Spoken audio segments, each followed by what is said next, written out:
Numbers chapter 21. When the Canaanite king of Arid, who lived in the Negev, heard that Israel was coming along the road of Atharim, he attacked the Israelites and captured some of them. Then Israel made this vow to the Lord: "If you will deliver these people into our hands, we will totally destroy their cities." The Lord listened to Israel's plea and gave the Canaanites over to them, and they completely destroyed them and their towns. So the place was named Hormah. They traveled from Mount Hor along the route to the Red Sea to go around Edom, but the people grew impatient on the way. They spoke against God and against Moses, and said, "Why have you brought us up out of Egypt to die in the desert? There is no bread, there is no water, and we detest this miserable food." Then the Lord sent venomous snakes among them. They bit people, and many Israelites died. The people came to Moses and said, "We sinned when we spoke against the Lord and against you. Pray that the Lord will take the snakes away from us." So Moses prayed for the people. The Lord said to Moses, "Make a snake and put it up on a pole. Anyone who is bitten can look at it and live." So Moses made a bronze snake and put it up on a pole. Then when anyone was bitten by a snake and looked at the bronze snake, he lived. The Israelites moved on and camped at Oboth. Then they set out from Oboth and camped in Abarim, in the desert that faces Moab toward the sunrise. From there they moved on and camped in the Zered Valley. They set out from there and camped alongside the Arnon, which is in the desert, extending into Amorite territory. The Arnon is the border of Moab, between Moab and the Amorites. That is why the book of the words of the Lord says, "Way up in Sephar, and the ravens, the Arnon, and the slopes of the ravens that lead to the side of Ar, and lie along the border of Moab."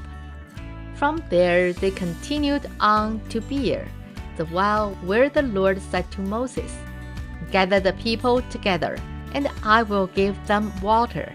Then Israel sang this song: "Spring up, O well, sing about it, about the well that the princes dug, that the nobles of the people sank, the nobles with scepters and staffs."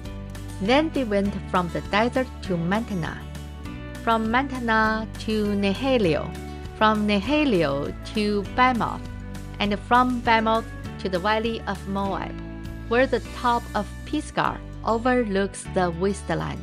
Israel sent messengers to say to Sihon, king of the Amorites, "Let us pass through your country. We will not turn aside into any field or vineyard, or drink water from any well. We will travel along the king's highway until we have passed through your territory." But Sihon would not let Israel pass through his territory. He mustered his entire army and marched out into the desert against Israel. When he reached Jahaz, he fought with Israel. Israel, however, put him to the sword and took over his land from the Arnon to the Jabbok, but only as far as the Ammonites, because their border was fortified. Israel captured all the cities of the Amorites and occupied them, including Heshbon and all its surrounding settlements. Heshbon was the city of Sihon, king of the Amorites, who had fought against the former king of Moab, and had taken from him all his land as far as the Arnon. That is why the poets say, "Come to Heshbon, and let it be rebuilt, let Sihon's city be restored." Fire went out from Heshbon, a blaze from the city of Sihon.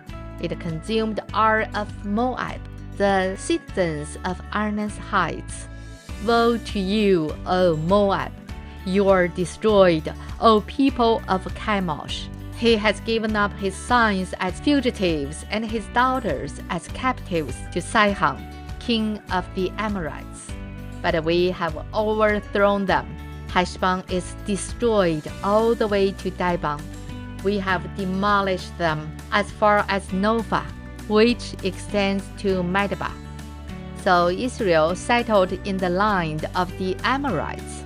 After Moses had sent spies to Jazer, the Israelites captured its surrounding settlements and drove out the Amorites who were there.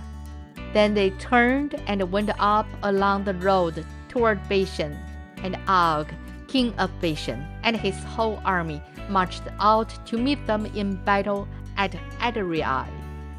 The Lord said to Moses, "Do not be afraid of him, for I have handed him over to you, with his whole army and his land. Do to him what you did to Sihon, king of the Amorites, who reigned in Heshbon." So they struck him down, together with his sons and his whole army, leaving them no survivors, and they took possession of his land. This is the end of Numbers chapter 21. 神的话语要昼夜思想，宇恩读经频道期望与您下次再见，拜拜。